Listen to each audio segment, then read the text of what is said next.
반갑습니다. 오늘도 좋은 아침입니다. 찬송가 93장 찬송 드리겠습니다. 찬송가 93장 찬송입니다.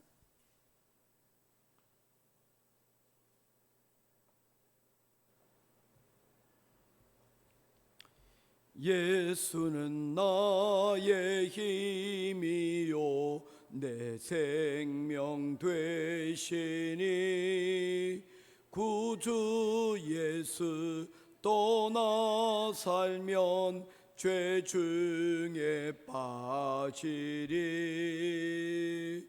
눈물이 앞을 가리고 내 맘에 근심 쌓일 때 위로하고 힘주시리 주 예수.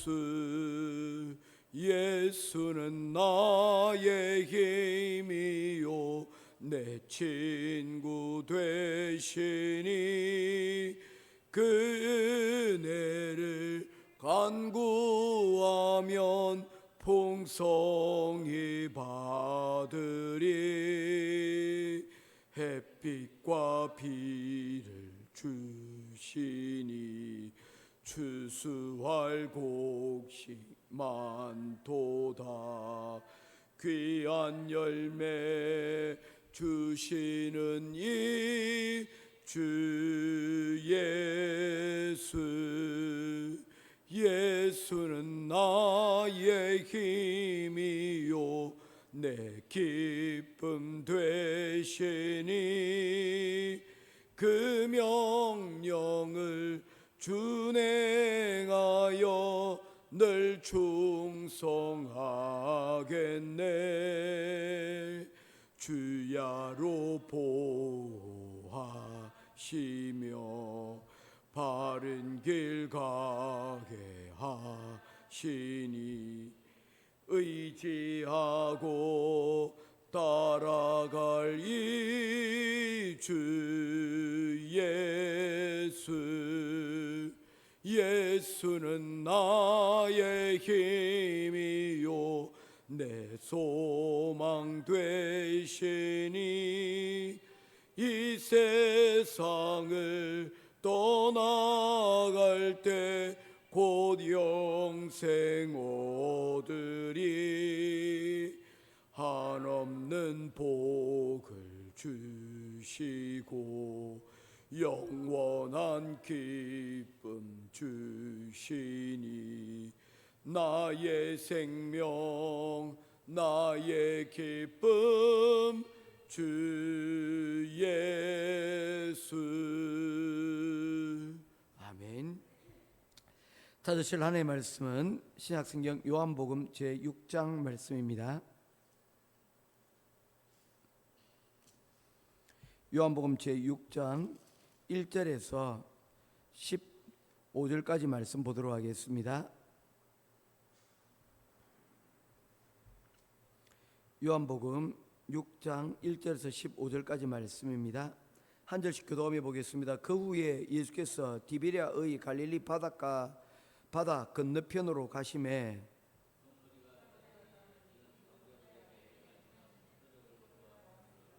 예수께서 산에 오르사 제자들과 함께 거기 앉으시니 예수께서 눈을 들어 큰 무리가 자기에게로 오는 것을 보시고 빌립에게 이르시되 우리가 어디서 떡을 사서 이 사람들을 먹이겠느냐 하시니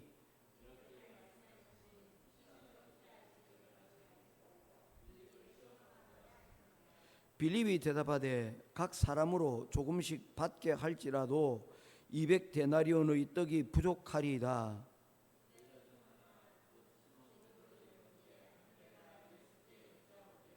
여기 한 아이가 있어 보리떡 5개와 물고기 2마리를 가지고 있나이다. 그러나 그것이 이 많은 사람들에게 얼마나 되게 사옵나이까.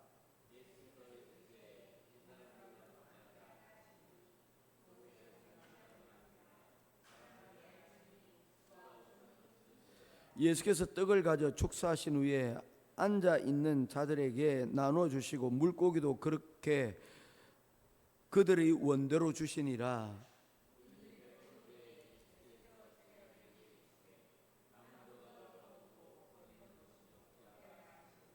이에 그들이 보리떡 5개로 먹고 남은 조각이 12바구니에 찼더라.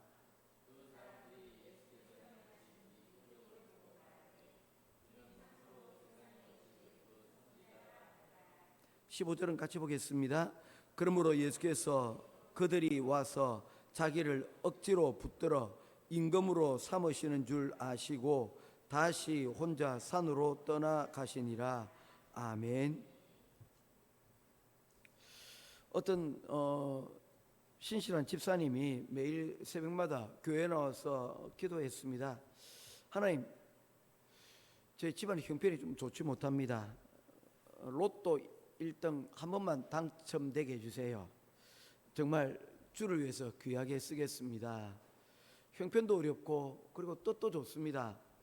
그래서 목사님께서도 그 집사님이 기도하시는 소리를 듣고는 같이 로또 당첨을 위해서 함께 합력해서 기도를 하였습니다. 하루 이틀도 아니고 1년이 지나도록 기도했는데 도대체가 1등은커녕 2등, 3등도 당첨이 되지 않습니다. 너무 답답한 나머지 이분이 하나님께 따지듯이 기도했습니다. 하나님, 제가 작정하고 1년 동안을 이렇게 기도했는데 왜 안 들어주십니까? 그때 뭐 직접 들린 건 아니겠죠. 그때 하나님의 음성이 들렸습니다. 집사님, 로또 복권 사고 난 다음에 기도 좀 해주십시오. 복권 사지도 않고 기도하니 당첨될 턱이 있겠냐는 겁니다. 웃자고 하는 이야기지만 신앙의 교훈이 있습니다. 우리가 하나님께 특별히 뭔가를 위해서 기도는 하지만 내가 해야 될 일을 하지 않으면서 그렇게 기도하는 사람이 있습니다. 한 달 내내 펑펑 놀다가 시험 때 바로 코앞에 다가왔는데 이제 지나간 시간들을 되돌이킬 수는 없고 하나님, 내일 굴리는 것마다 로또 당첨되듯이 정답을 콕 찍어서 맞추게 될 줄로 믿습니다. 이건 또 한국에서는 또 통할지 모르겠는데 필리핀은 더 통하지 않을 수 있습니다. 필리핀은 사지선다가 거의 없거든요. 예, 우리가 그런 경우들이 많이 있습니다. 우리가 해야 될 최소한의 일들을 하고 그 다음에 구하고 또 기대해야 되는데 우리가 해야 될 일들은 하지 않고 그냥 무조건 운만 바라고 기적만 바라고 있는 그런 모습들이 있습니다. 그건 신앙도 아닙니다. 우리 세상살이에도 운칠기삼이라는 게 있습니다. 우리 세상살이 우리의 능력이 3이면 운이 7이라는 이야기죠. 세상 사람들도 이 정도는 한다는 겁니다. 우리가 최소한 어느 정도는 해야 된다는 겁니까? 운칠기삼. 우리의 능력도 한 3개, 3 정도는 하고 그리고 운도 7을 기대해야 되는데 세상 사람들도 이런데 우리는 아예 아무것도 안 한 채 한다는 것은 어쩌면 세상 사람들보다도 우리는 더 나은 믿음을 가지고 있다고 해야 될까요? 아니면 어리석다고 얘기해야 될까? 오늘 성경의 본문이 이와 같은 내용의 말씀을 우리들에게 하여 주고 있습니다. 우리가 너무나도 잘 알고 있는 오병이어의 기적에 대한 부분입니다. 예수님께서 보리떡 5개와 물고기 2마리로 남자만 5,000명을 먹이신 사건입니다. 이 일에 대하여서 사람들이 매우 흥분한 것을 볼 수가 있습니다. 6장 15절 말씀이 바로 그와 같습니다. 14절, 그 사람들이 예수께서 행하신 이 표적을 보고 말하되 이는 참으로 세상에 오실 그 선지자. 사람들이 스스로 얘기합니다. 이 사람이 바로 메시아, 그리스도, 우리를 구원하실 그 구원자가 아닌가 라고 얘기를 합니다. 그리고는 15절에 다음과 같이 반응합니다. 15절 읽겠습니다. 시작.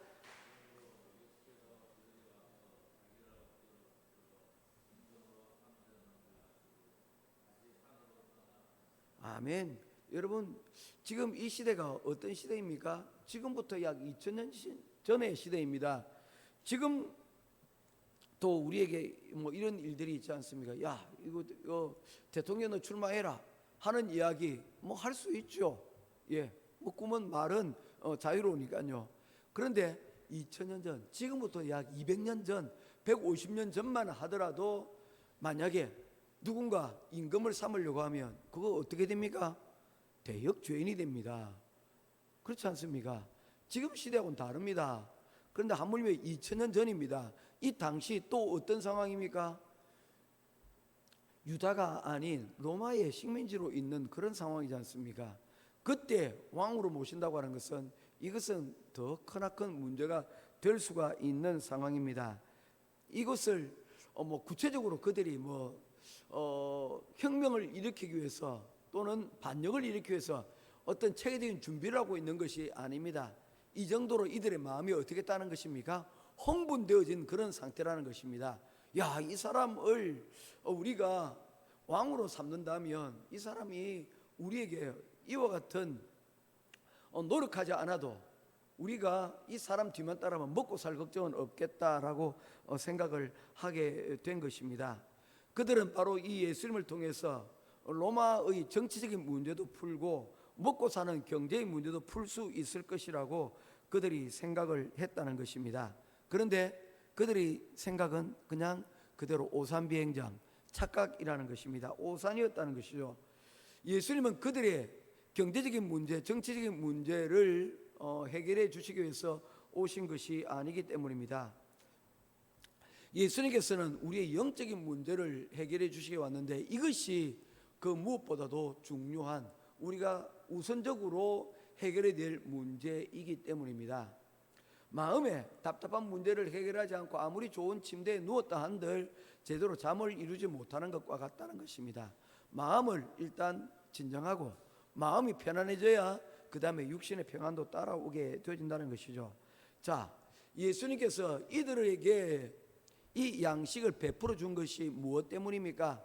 진정한 하나님의 양식이 그들에게 무엇인가를 주기 위함이었기 때문입니다. 광야를 지나가며 이스라엘 백성들에게 하나님께서는 만나도 주시고 그리고 메추라기도 주셨습니다. 그러나 그 만나와 메추라기를 먹으면서 그들에게 하나님이 그들에게 기대하셨던 것은 무엇입니까? 이 광야를 지나며 너희들이 농사 지을 수 없기에 내가 만나와 메추라기를 너희들에게 제공해 주지만 본질적으로 하나님은 공급해 주시는 하나님이다. 내가 너희들을 책임지고 인도해요. 너희들이 약속한 그 땅으로 내가 인도한다. 내가 하나님이야. 그래서 나를 따라오는 이들에게 하나님께서 양식을 공급해 주셔서 끝내 뭡니까? 하나님이 그들이 왕이라는 것을 그들로 하여금 깨닫게 만드는 일종의 훈련이었다는 것입니다. 그런데 그들이 이 하나님을 보지는 않고 그저 이 먹는 것에 주목하다 보니 불평이 터져나올 수밖에 없다는 것입니다. 그들이 처음 먹을 때 이 만나를 먹고 야, 이게 도대체 어떻게 만들어진 음식이지? 마치 꿀송이 같고 세상에 이것처럼 맛있는 것은 먹어본 적이 없다라고는 먹다가 결국에는 어떻게 됩니까? 야, 질린다, 질려. 고기 좀 먹어봤으면 좋겠다. 아니면 노예 시절에 그들이 애굽 땅에서 수박 먹던 거, 그 과일 먹던 거, 그거 여러분 더 먹었으면 좋겠다라고 여러분 하는 것들을 보지 않습니까? 뭡니까? 배가 불렀다는 겁니다. 혹시 우리들도 그와 같은 이 모습들은 아닌가? 그래서 우리 인생의 우선순위, 하나님께서 우리에게 요구하시는 것을 여러분 제대로 파악하기 위해서는 우리가 가지고 있는 나쁜 버릇들을 털어버려야 된다는 것입니다. 오늘 그에 대해서 오늘 잠깐 여러분들과 두 가지 말씀을 전하려고 합니다. 오늘 본문에는 예수님의 제자들 가운데 빌립과 그리고 안드레가 등장을 합니다. 첫 번째 나쁜 버릇, 빌립의 계산기입니다. 예수님께서는 수많은 무리를 보시고 빌립을 시험하기 위해서 물으셨습니다. 빌립을 망신주거나 혹은 빌립을 망가뜨리기 위해서가 아니라 그에게 하나님의 기적이 무엇인지, 그가 따르고 있는 예수님이 누구인지를 그가 알게 하기 위하여 시험하셨습니다. 그랬더니 그가 이야기합니다. 우리가 어디서 떡을 사서 이 사람들을 먹이겠느냐 했더니 빌립의 반응은 보십시오. 각 사람으로부터 조금씩 받게 할지라도 200데나리온의 떡이 부족함나이다. 200데나리온, 한 사람의 임금이 1데나리온이라 할 때 200일입니다. 거의 1년 예산이죠. 한 2, 3천만 원 한국 돈으로 치면 그렇지 않을까 싶습니다. 빌립은 지극히 합리적인 계산을 했습니다.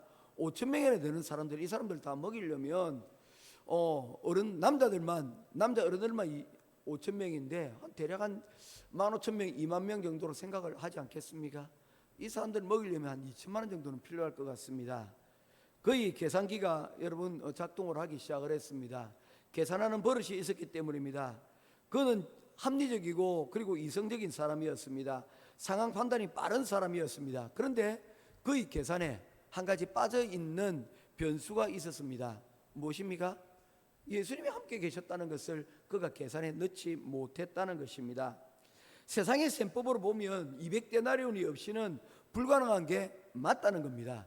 그러나 이 상황은 어떤 상황입니까? 예수님이 그곳에 계시다는 이 변수를 그가 넣어보지 못한 그런 상황이었다는 것입니다. 이유가 뭡니까? 그곳에 예수님의 셈법이 없었기 때문이다. 예수님의 셈법은 왜 이들에게 수많은 무리를 보시고 그들을 어떻게 하면 먹였냐 얘기하셨겠습니까? 예수님께서 그들을 사랑하셨기 때문입니다. 사랑은 계산하지 않습니다. 누군가 사랑을 할 때 내가 요걸 주면 그 다음에 이 사람이 나에게 뭘 줄 거야 라고 계산을 한다면 이것은 사랑이 아니라는 거죠. 부모가 자식한테 학비를 주고 옷을 입히고 또 무엇인가를 할 때 그것을 적어두고 그것으로 나중에 이자 쳐서 갚아라, 농담 삼아는 그렇게 얘기할 수 있겠죠. 보니까 이게 참 잘 잊어먹을 것 같거든요. 그러니까 한번 그렇게 이야기할 수는 있겠지만 그렇지 계산하지 않습니다. 우리 이한희 장로님 귀엽지 않습니까? 뭐 이게 뭐 선물을 해주셨습니까? 이한이한테 준 거 내가 계속 기록하면서 받을 것 뭐 계산하지 한 20년 뒤에 계산하고 계십니까? 아니지 않습니까? 그거 정말 우스운 일입니다. 여러분, 우리가 예배당에 와서 예배를 드리고 헌신하고 성교하고 이 모든 것들은 우리가 계산이 되어져서 여러분 우리가 하는 것들이 아니라는 것입니다. 우리가 여러분 교회에서 식당 봉사를 하고 또 우리 아이들 보면 시간을 쪼개 가지고 나와 가지고 찬양 연습하고 하는 것들, 여러분 요거 하고 난 다음에 자기들의 어떤 계산들이 여러분 있어서 하는 것입니까? 아닙니다. 사랑하는 마음이, 하나님이 이를 사랑하고 또한 성도를 사랑하는 마음이 있기 때문에 하는 거지 않습니까? 마치 이와 같다는 것입니다. 이렇게 계산기로 두들겨 가면 하나님이 우리 삶 가운데 여러분 개입하실 수 있는 그 공간들이 여러분 부족하게 되어진다는 것입니다. 먼저 우리의 계산 가운데, 계산을 안 할 수는 없지만 그 계산 가운데 여러분 기억하십시오. 조금 모자라지만 나머지는 뭐가 하나님이 채워주실 줄 믿고 그렇게 여러분 해나가는 습관들이 우리 가운데 있기를 주님의 이름으로 부탁을 드립니다. 두 번째 버릇이 있는데 이것은 안드레로부터 오는 버릇입니다. 다른 제자 안드레의 이야기가 등장을 합니다. 그는 예수님의 이와 같은 물으심에 대하여서 그는 곧장 반응을 합니다. 어떻게 합니까? 아이로부터 보리떡 5개와 물고기 2마리를 뺏어오지는 않은 것 같습니다. 가지고 와서 예수님께 이야기합니다. 그러나 예수님, 그것이 이 많은 사람에게 얼마나 되겠사옵나이까? 안드레의 장점은 분명히 있습니다. 어떤 장점입니까? 계산은 서지는 않지만 그래도 그것을 예수님이 계시다는 것을 알고 예수님께 가져오는 좋은 습관을 가지고 있습니다. 그런데 문제는 뭡니까? 가져오기는 했는데 그 가져온 것이 너무 초라해 보이는 것입니다. 겨우 이걸로 뭘 하겠어? 스스로 위축되고 있는 것이죠. 우리도 종종 이런 말을 합니다. 목사님, 제가 이제 너무 나이가 늙었습니다. 내가 뭘 할 수 있겠습니까? 예수님, 목사님, 내가 공부를 해도 소용이 없습니다. 내가 이런 능력을 가지고 내가 뭘 하겠습니까? 하나님의 능력을 제한하는 불신앙들이 있습니다.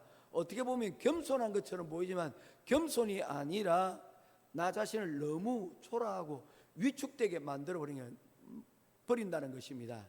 내가 나의 현재의 모습들을 보고 또 나의 여러분 현재의 상황을 보면서 위축되어지고 그리고 나의 가능성들을 전혀 돌아보지 못하는 그런 모습들이 우리 가운데 종종 있다는 것입니다. 이거 겸손 아닙니다. 이것은 하나님의 능력을 제한하는 불신앙입니다. 하나님은 우리를 대단한 능력을 가지고 여러분 우리를 사용하기를 원치 않으십니다. 만약에 그랬다면 우리를 모두 잽을 만들고 우리를 모두 다 여러분 세상에 삐까번쩍하는 모습들로 우리를 만드셨을 것입니다. 만약에 그렇게 되어진다면 어떻겠습니까? 사람들 위해 여러분 기독교는 군림을 하는 그런 모습 되지 않겠습니까? 내가 가지고 있는 능력들이 여러분 있게 되어지면 반드시 우리는 그 능력 가지고 자랑하고 그걸로 여러분 사람들을 여러분 결국에는 조금 깔보는 자리 가운데로 나아갈 수밖에 없다는 것입니다. 하나님은 우리를 능력으로 사용하시려고 하는 것이 아니라 우리를 통로로 사용하기를 원하시고 계신다는 것입니다. 이게 중요합니다. 여호수아 1장에 보면 하나님께서는 여호수아에게 강하고 담대하라 하시면서 뭐라고 말씀하십니까?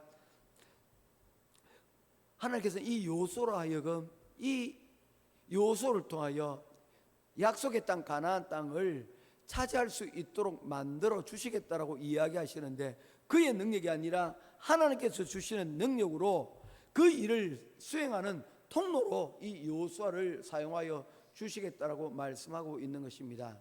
그리고는 그에게 첫 번째 일어난 일이 무엇입니까?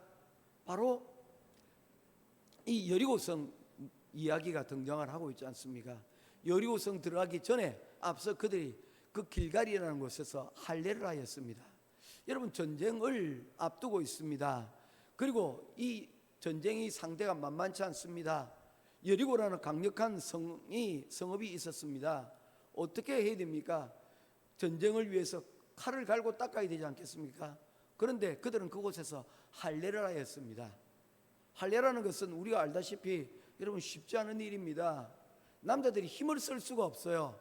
그런데 그 할례를 하고 난 이후에 이 전쟁에 참여하게 만듭니다. 이유가 뭡니까?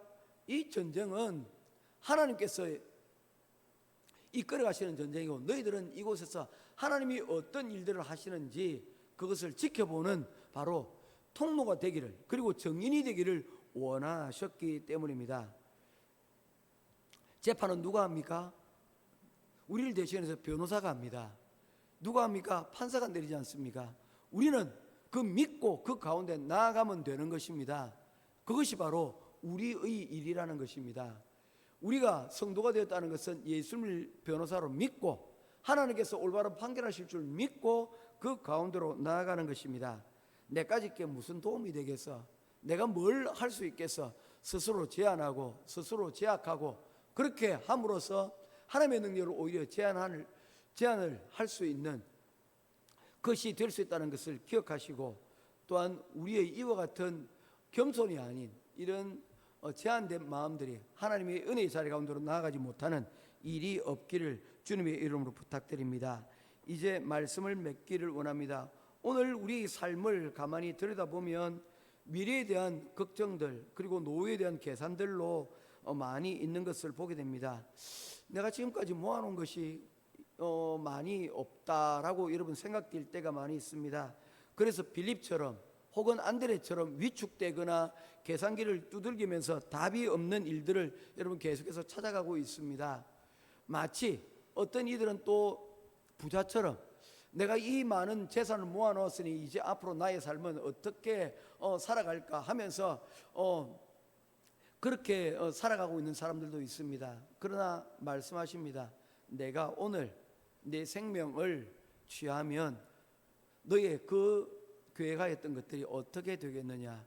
여러분 우리의 미래는 우리가 계획하고 준비는 하는 것이 맞습니다. 그러나 그것만으로는 여러분 우리가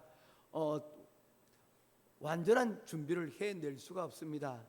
안드레와 같은 모습, 빌립의 모습이 아닌 오늘도 하나님께서 이 오병이의 광장 위에서 우리에게 어떻게 할까 물으실 때 주님이 계십니다. 우리가 어떻게 하기를 원하십니까? 라고 기도하며 그 가운데 나아가 응답받고 주님을 계산에 넣는 저와 여러분 될 수 있기를 주님의 이름으로 축원드립니다.